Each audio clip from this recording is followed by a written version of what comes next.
Mes chers amis de Café Évangile, Jésus se mit à parler en parabole aux chefs des prêtres, aux scribes et aux anciens. Un homme planta une vigne, il l'entoura d'une clôture, y creusa un pressoir et y bâtit une tour de garde. Puis il loua cette vigne à des vignerons et partit en voyage. Le moment venu, il envoya un serviteur auprès des vignerons pour se faire remettre par eux ce qui lui revenait des fruits de la vigne. Mais les vignerons se saisirent du serviteur, le frappèrent et le renvoyèrent les mains vides. Bien chers amis, c'était le premier des nombreux serviteurs que le propriétaire de la vigne envoyait aux vignerons pour obtenir une partie du produit de la vigne. Certains de ces serviteurs ont été maltraités, d'autres ont été battus et d'autres encore ont été tués. Finalement, le propriétaire envoyait son fils et les vignerons le tuèrent, pensant qu'il hériterait la vigne si le fils était mort. Le contexte de cette parabole est important. Jésus vient d'arriver à Jérusalem pour le début de la première semaine sainte qui se terminera par sa mort et sa résurrection. La veille, le Seigneur avait purifié le temple des changeurs de monnaie. Les chefs des prêtres, les scribes et les anciens ont été scandalisés et ont commencé à comploter sa mort. C'est à eux que Jésus a adressé cette parabole. Et pour comprendre cette parabole, il faut savoir qui représente qui. Les chefs religieux d'Israël étaient les métayers, c'est-à-dire les vignerons. La vigne était la nation juive.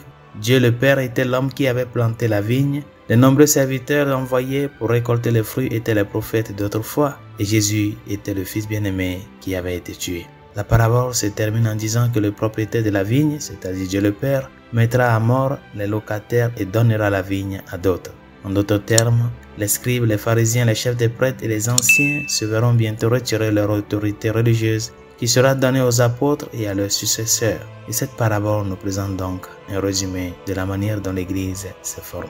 Chers amis, il est utile de noter que les chefs religieux de l'époque savaient que Jésus leur adressait cette parabole, mais ils n'ont pas tenu compte de la leçon. Idéalement, s'ils étaient ouverts au don de la foi, ils auraient réalisé qu'ils tentaient de voler la vigne à Dieu. Ils essayaient de contrôler et de manipuler le royaume d'Israël, de le rendre à leur propre image et de ne pas tenir compte de la volonté de Dieu qu'il avait établie. Cette parabole est particulièrement importante pour tous ceux qui exercent une forme ou une autre d'autorité sacrée. Les parents exercent l'autorité au sein du foyer, les évêques et les prêtres exercent une autorité au sein de l'Église.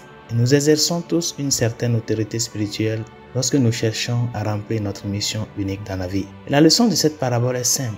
N'abusez pas de votre autorité. N'exercez pas votre autorité selon votre propre volonté. Exercez-la avec humilité, uniquement en accord avec la volonté de Dieu. Chaque dirigeant, toujours et partout, doit diriger selon l'esprit et la volonté de Dieu. S'ils échouent, ils en subiront les conséquences. Résolution de ce jour.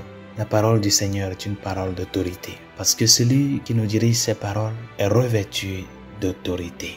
Il n'a pas perdu son autorité même sur la croix. Et c'est au nom de cette autorité qu'il a dit à l'un des malfaiteurs, je te le rassure, aujourd'hui même tu seras avec moi dans le paradis.